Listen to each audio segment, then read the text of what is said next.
As Kinashi looked through his telescope, he could see a large convoy escorted by carriers, battleships and numerous destroyers.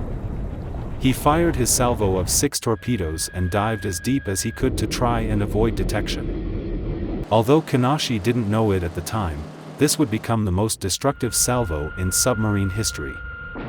Within the space of a few minutes, Kinashi would cut in half the number of operational fleet carriers available to the U.S. Navy and badly damage America's newest and most powerful battleship.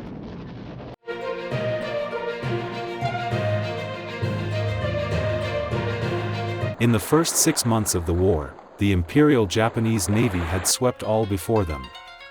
An uninterrupted succession of victories and conquest had taken them into the Indian Ocean in the west, Solomon Sea in the south and Hawaiian Islands in the east, yet for the Imperial Japanese Navy submarine I-19, it had been a depressing start to the war. Despite 3 separate attacks on merchant ships, they had failed to sink any. On the 7th of July 1942, I-19 arrived back at her home port of Yokosuka Naval Yard for a refit. Captain Sago was relieved of command of I-19. Without a single kill to her name, the crew speculated if I-19 was just an unlucky ship. Although the new captain, 40-year-old Lieutenant Commander Kinashi Takakazu, had plenty of experience with submarines, things did not look promising. Out of 255 cadets in the 1920 class of the Naval Officer Academy, Kinashi achieved 255th place. The submarine force was the least regarded sector of the Navy, which meant fewer competitors for the less promising officers, thus increasing advancement opportunities.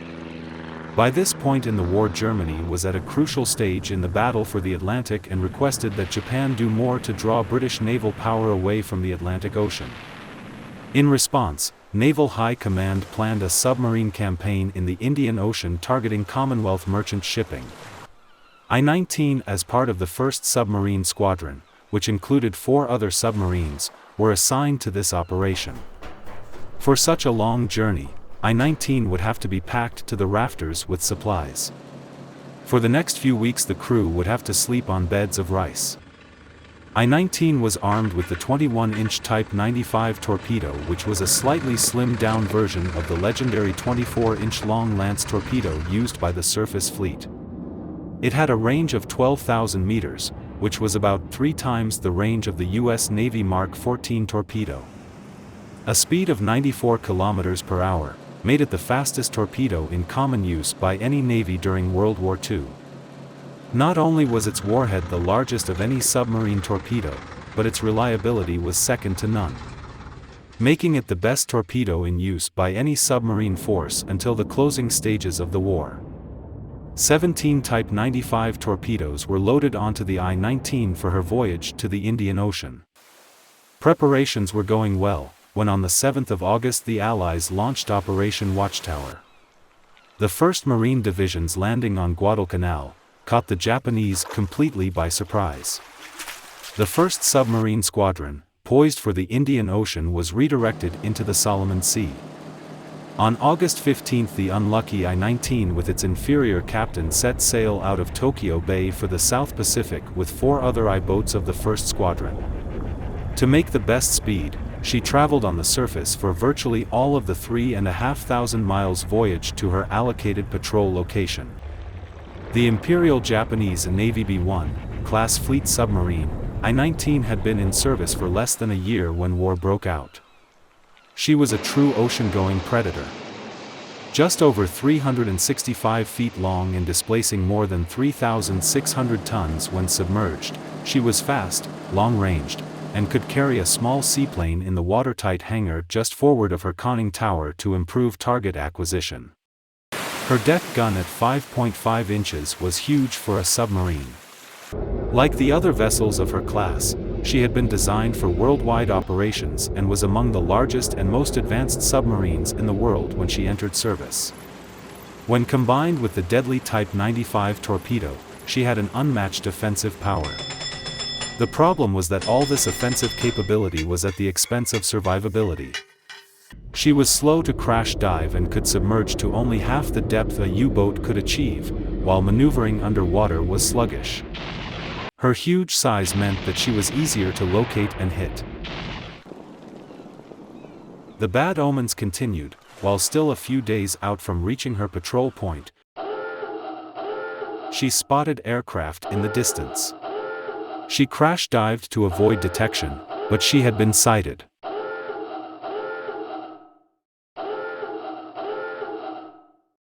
The aircraft was from the American carrier Enterprise, armed with bombs.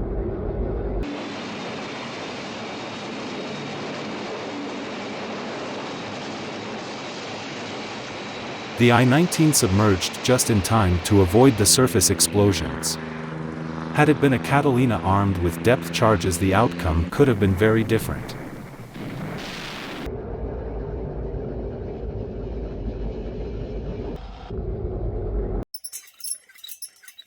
Like all submarines of the time, I-19 could only travel slowly for short distances at a time while submerged and had to continue her journey on the surface once the aircraft had gone.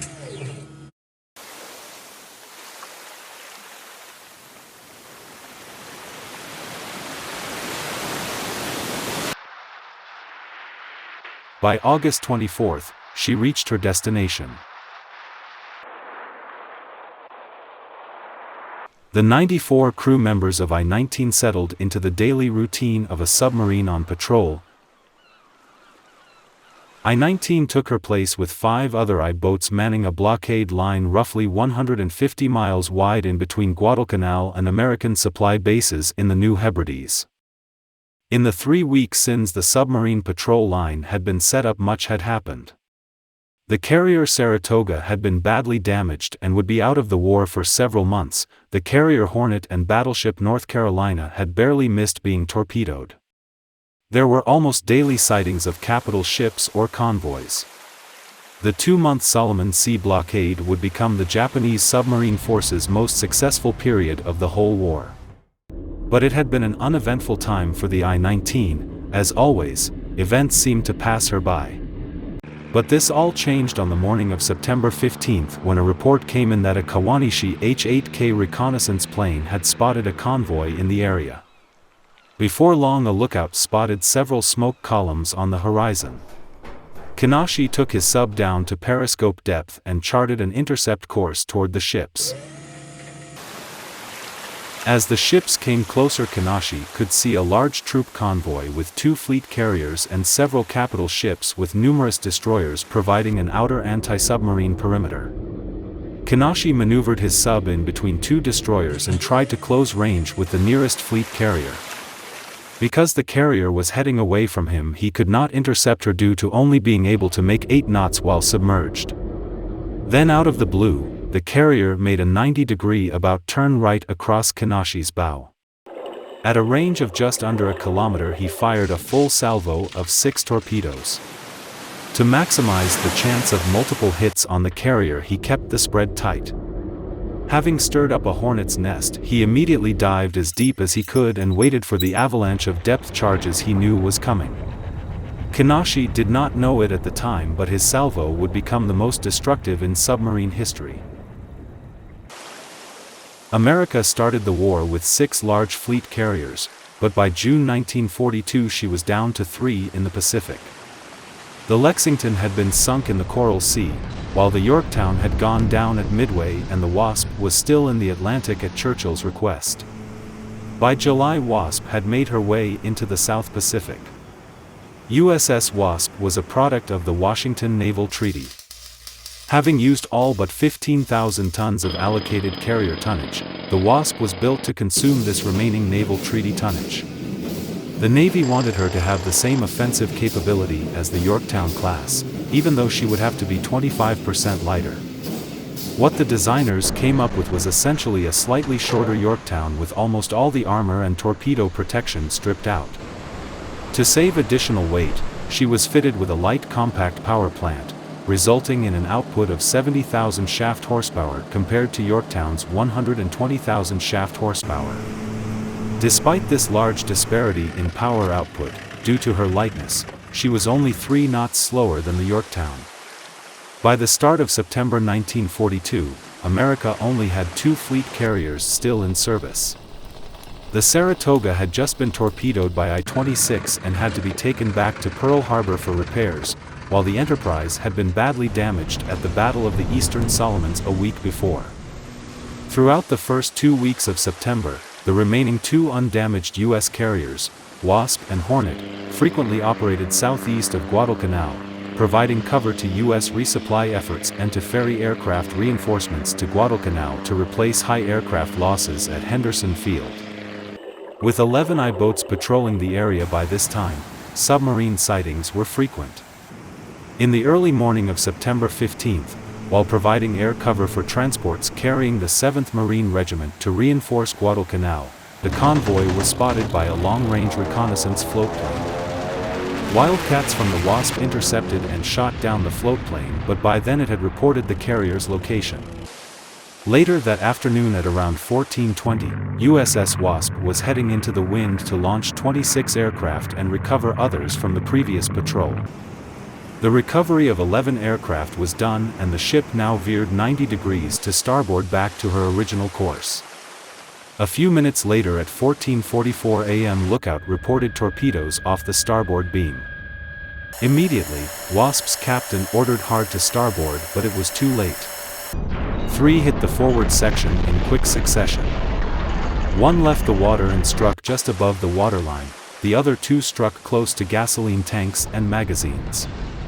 2 more were sighted ahead of Wasp while another went underneath her. The blast ruptured aviation fuel tanks and severed fuel lines. Fire broke out in the hangar and below decks. Heated by the furious gasoline fire, ready anti-aircraft ammunition blew up.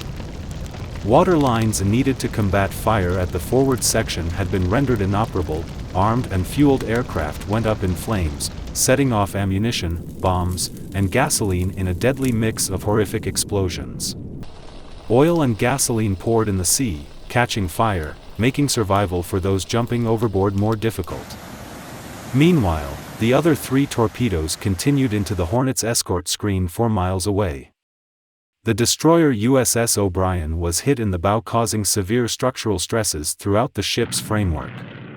Transiting back to Pearl Harbor, the O'Brien began to break apart after her crew had sailed her for 2,800 miles, and she sank on October 19th. All of her crew were rescued. America's newest and most powerful battleship, the North Carolina, was hit by a torpedo under turret number 1, causing the forward magazines to be flooded as a precaution.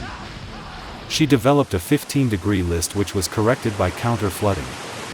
When the captain asked the damage control officer for his assessment, he replied, "Sir, we have a hole in our bow big enough for me to drive a truck through." She had to be withdrawn back to Pearl Harbor for months of repair, which meant that she missed the most crucial period of the Guadalcanal campaign. Back on the Wasp, Captain Sherman ordered a slow down to 10 knots and turned her to port so the wind would keep the fire forward. But within 34 minutes of the initial attack, there were 3 additional major gasoline vapor explosions.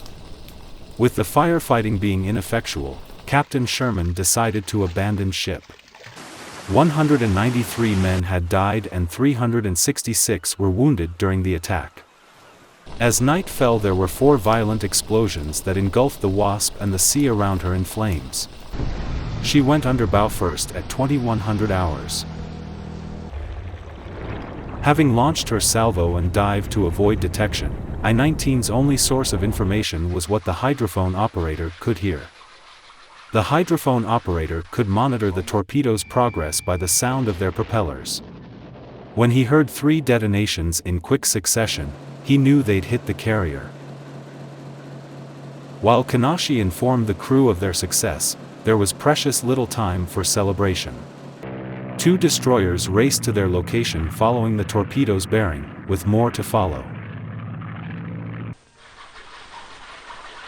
The hydrophone operator could hear the destroyers zeroing in on their location, followed by the sound of splashes as depth charges hit the water. Everyone on board knew that payback time had arrived.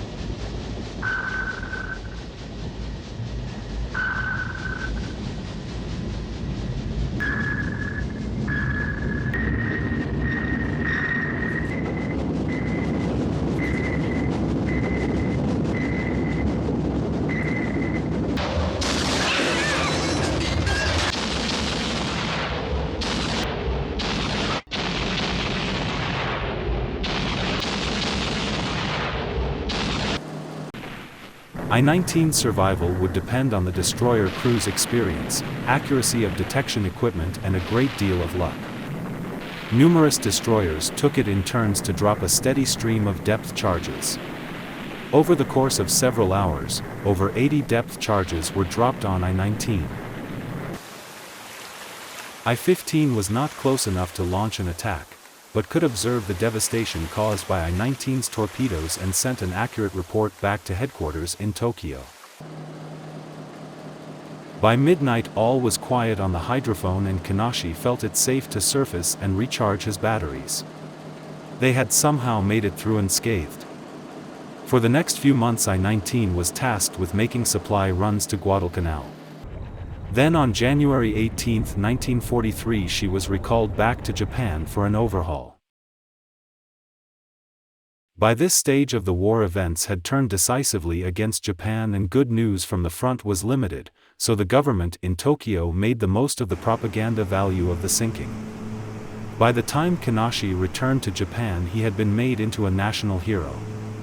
Other submarine crews at the Yokosuka Naval Yard came out to give him a guard of honor. Waiting for him at the dockside was a representative of the emperor to take him to the imperial palace for a private audience with Emperor Hirohito. It wasn't every day that one got to talk with a living god. In October 1943, Kinashi was chosen to command a top-secret mission to undertake a submarine voyage by the Imperial Japanese Navy to exchange technology, skills and materials with Germany.